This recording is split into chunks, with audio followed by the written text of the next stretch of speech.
আসসালামু আলাইকুম গাইস। তো আজকে আমি চলে আসলাম একটা মজাদার রেসিপি নিয়ে। চলুন আমরা রেসিপিটা শুরু করি। লবণ হলুদ দিয়ে মাংসটাকে ভালো করে জাল করে নিয়েছি। দেখেন, জাল দিয়ে মাংসের পিসগুলো এখন আমরা ছোটো ছোটো করে কাটলাম। তো আজকে আমাদের বাসায় রাত্রের খাবার হতে চলেছে। তো রেসিপির জন্য এখানে দেখতেই পাচ্ছেন আমরা মাংস নিয়ে নিয়েছি। আপনারা কিন্তু রান্নার ভিতরে গেস করবেন যে আমরা কি রান্না করছি। তারপর আমরা প্রয়োজনীয় উপকরণ নিয়ে নিয়েছি। চলুন এখন আমরা রান্নাটা শুরু করি। তো এখন আমি প্রথমে কড়াইতে তেলটা ঢেলে নিচ্ছি। তেলটা আমাদেরকে একটু বেশি করে দিতে হবে। এই যে পরিমাণ মতো তেল দিয়ে দিলাম। তো এখন আমি তেলটাকে গরম করে নিচ্ছি। তো এখন আমি পরিমাণ মতো পেঁয়াজ দিয়ে দিচ্ছি। তারপরে আমি পরিমাণ মতো ইনগ্রিডিয়েন্টস দিয়ে দিব। এই যে পরিমাণ মতো পেঁয়াজ দিয়ে দিলাম। তো এখন আমি পরিমাণ মতো রসুনও দিয়ে দিব।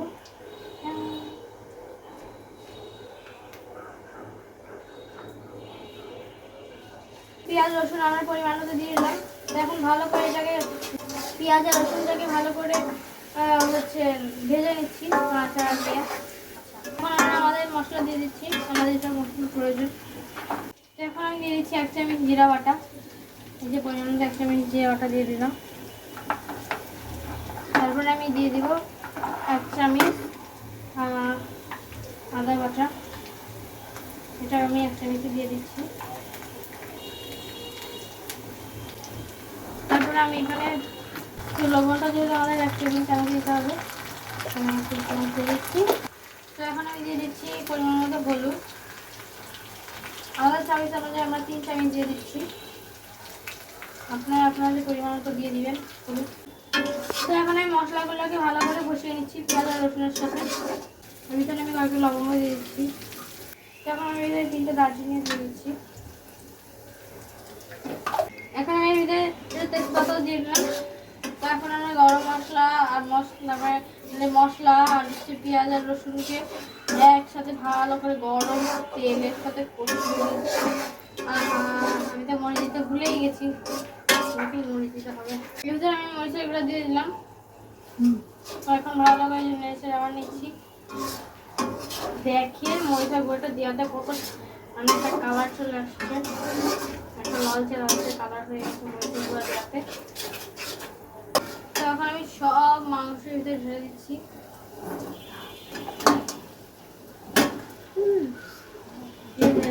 সব মাংস সাইড থেকে আমি একটু ফ্রাই করা থাকলে মাংসগুলো। ও মাই গড, এই মাংসগুলোকে আগে থেকে জাল দিয়ে কুচি কুচি করে নেওয়া হয়েছে। তখন সেগুলোকে সেই মাংসগুলোকে এই যে এই মশলার ভিতরে দিয়ে ভালো করে নেড়ে ছেড়ে নেওয়া হচ্ছে। তো এখন এর ভিতরে আমি দিয়ে দিচ্ছি যে কাঁচামরিচ।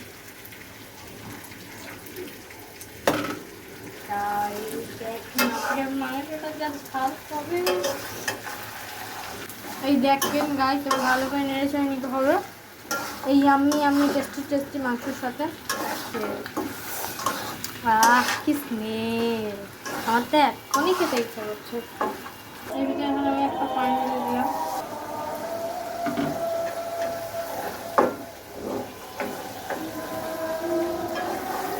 এই মশলাটা সিদ্ধ হওয়ার জন্য এখন 1 কাপ পানি দিয়ে দিলাম। এখন ভালো করে নেড়ে চেড়ে নিচ্ছি। দেখুন কত ইয়াম্মি লাগছে এটা দেখতে।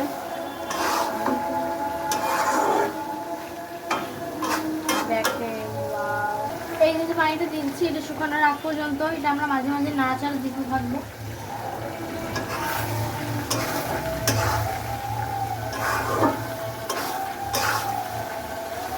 যখন এই পানিটা শুকিয়ে তেলটা ছেড়ে দিবে তখন বোঝা যাবে যে এই মাংসটা হয়ে গেছে। তো এই যে আমাদের রান্নাটা কমপ্লিট হয়ে গেল। তো এখন আমরা চুলাটা অফ করে দিচ্ছি। তো চলুন এখন আপনাদেরকে একটু উঠিয়ে দেখে যে রান্নাটা কেমন হলো। এই দেখুন কি রসালো রসালো লাগছে।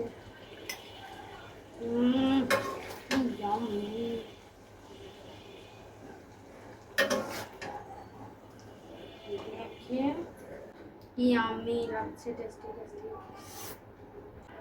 তো এই যে আমার রান্নাটা হয়ে গেল। এটার নাম হচ্ছে মাংস ভাজি। তো আজকে এই পর্যন্তই। সবাইকে আল্লাহ হাফেজ। সবাই ভালো থাকবেন আর এই রান্নাটা অবশ্যই একবার ট্রাই করবেন। Bye bye.